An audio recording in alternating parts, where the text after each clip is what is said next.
ចាសួស្តីបងប្អូនឥឡូវយើងមកមើលស្មាត់យើងកំពុងតែត្រៀបត្រីបងប្អូនកំពុងតែត្រៀបប៉ានេះយ៉ាបានហើយនេះមើលចាំមើលនេះប៉ិនបោះស្មាត់បងប្អូនអើយបានផ្ទាក់មួយប៉ិនបោះស្មាត់ហ្នឹង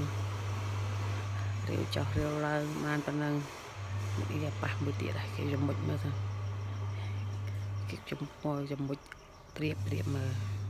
ខ្ញុំមើលគេថាប៉ះអាយ៉ាបានមួយទៀតនេះវាធំចាំអត់មើលគេឡើងមើលប៉ុណ្ណាមើលចាំមើលគេឡើងសិនអាយ៉ាមួយប្រហែលជាកន្លះគីឡូដែរនេះមិនធម្មតាទេស្មាត់នេះតូចតែខ្លួនទេតែអេមហ្មងអ្នកបងតទៅអ្នកត្រៀប